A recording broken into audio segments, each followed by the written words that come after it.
తెలంగాణ ఎంసెట్ 2024కు సంబంధించి మనకి ఈరోజు పరీక్షా ఫలితాలు అయితే రిలీజ్ చేశారన్నమాట. ఇంకో 1 వీక్లో మన కౌన్సిలింగ్ షెడ్యూల్ అయితే రావడం జరుగుతుంది. అది వచ్చే లోపే అసలు మనకి కౌన్సిలింగ్కి ఏమేమి డాక్యుమెంట్స్ కావాలి అన్నీ రెడీ చేసుకోవాలన్నమాట. మీకు ఈ వీడియోలో total A to Z counselling సంబంధించి ఏ డాక్యుమెంట్స్ కావాలి అన్నీ చెప్తాను. మెయిన్గా వీడియోలోకి వెళ్ళే ముందు ఎంసెట్లో మనం ఎంత ప్రిపేర్ అయినా ఫైనల్లీ ఒక మంచి కాలేజీలో జాయిన్ అవ్వాలని కదా. అసలు మంచి కాలేజీని ఎలా చూస్ చేసుకోవాలి, ఒక మంచి కాలేజీలో ఉండాల్సిన మెయిన్ కీ ఫ్యాక్టర్స్ ఏంటి, అసలు ప్రజెంట్ కాలేజీలో కరికులం ఎంతవరకు మనకి మంచి కెరీర్ని బిల్డ్ చేసుకోవడానికి హెల్ప్ అవుతున్నాయి, ఇలాంటి ఇంపార్టెంట్ క్వశ్చన్స్కి ఆన్సర్ చేయడానికి కెరీర్ కౌన్సిలింగ్ ఎక్స్పర్ట్ శశాంక్ గారు ఒక ఫ్రీ సెషన్ అయితే కండక్ట్ చేస్తారన్నమాట.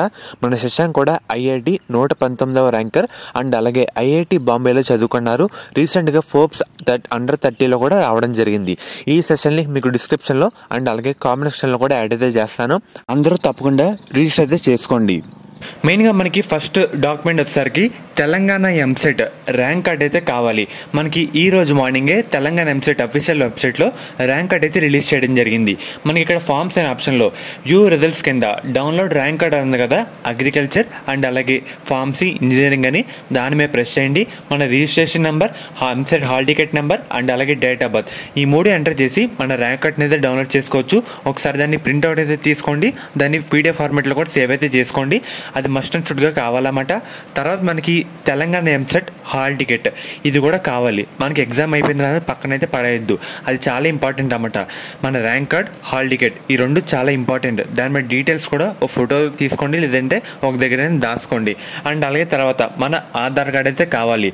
అండ్ అలాగే 10th క్లాస్ మార్క్స్ మెమో అయితే కావాలన్నమాట, ఎందుకంటే డేట్ ఆఫ్ బర్త్ ఈ చెకింగ్ కోసం. అండ్ అలాగే మన ఇంటర్ మార్క్స్ మెమో కూడా మనకైతే కావాలి. అండ్ అలాగే inter transfer certificate, inter TC అయితే కావాలన్నమాట. అండ్ అలాగే 6వ తరగతి నుంచి ఇంటర్ సెకండ్ ఇయర్ వరకు స్టడీ సర్టిఫికేట్స్, అంటే మనం ఎక్కడ చదివాం ఈ డీటెయిల్స్ అయితే ఉంటాయి కదా, స్టడీ సర్టిఫికేట్స్ అన్నీ మనకైతే కావాలి. తర్వాత క్యాస్ట్ సర్టిఫికేట్ అండ్ అలాగే ఇన్కమ్ సర్టిఫికేట్ ఇవన్నీ మనకి లేటెస్ట్ ఈ సంవత్సరం అయితే ఉండాలన్నమాట. ఎందుకంటే నెక్స్ట్ లాస్ట్ ఇయర్ సంవత్సరం లేదంటే పాతది పెట్టుకుంటే కౌన్సిలింగ్ టైంలో మనం చాలా ఇబ్బంది అయితే పడతాం. ఈ సంవత్సరం తీసుకోండి, లేకపోతే అప్లై చేసుకోండి. మనకి ఒక 1 వీక్లో షెడ్యూల్ అయితే రాబోతుంది కదా. వచ్చిన తర్వాత డేట్స్ అండి అన్నీ చెప్తాను మన ఛానల్లో. తర్వాత OC విద్యార్థులకి ఈడబ్ల్యూఎస్ సర్టిఫికేట్ అన్నమాట. ఎవరైతే స్పెషల్ కేటగిరీ విద్యార్థులు ఉంటారో అంటే క్యాప్ కానీ, స్పోర్ట్స్ కానీ, గేమ్స్ కానీ, PH కానీ వీళ్ళు ఆ సర్టిఫికేట్ అన్నమాట. అండ్ అలాగే ఎవరైతే మైనార్టీ విద్యార్థులు ఉంటారో మైనార్టీ సర్టిఫికేట్ అండ్ అలాగే పాస్పోర్ట్ ఫోటోలు కూడా ఉంచుకోండి, సిగ్నేచర్ ఇవన్నీ ఉంచుకోండి అన్నమాట.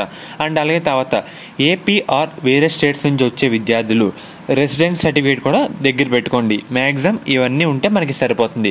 ఫర్దర్ ఏమైనా మిస్ అయినా మీకు మన కౌన్సిలింగ్ షెడ్యూల్ వచ్చే టైంలో ఎలా అప్లై చేసుకోవాలి, ఆ టైంలో ఏమైనా మిస్ అయినా ఒక వీడియోలో కూడా ఇంటిమేట్ అయితే చేస్తాను. మ్యాక్సిమం ఇవన్నీ ఉంటే సరిపోతుంది. మెయిన్గా సెషన్ కూడా తప్పకుండా అందరూ అటెండ్ అవ్వండి. మీకు లింక్స్ కూడా డిస్క్రిప్షన్లో కామెంట్ సెక్షన్లో ప్రొవైడ్ అయితే చేయడం జరుగుతుంది. ఇది మీ కాలేజ్ చూస్ చేసుకునే విషయంలో చాలా హెల్ప్ అయితే అవుతుందన్నమాట. మీరు కూడా మిస్ అవ్వకుండా మీ పేరెంట్స్తో పాటు అటెండ్ అవ్వండి, ఎందుకంటే మీ కెరీర్ రిలేటెడ్గా అవకాశాలు ఎన్ని అనేది చాలా ఇంపార్టెంట్ అన్నమాట. మీ పేరెంట్స్ కూడా తెలియాలి. అండ్ అలాగే వాళ్ళకు కూడా మీ కెరీర్ పరంగా ఎంత సీరియస్గా ఉన్నారో వాళ్ళకు కూడా అర్థమవుతుంది.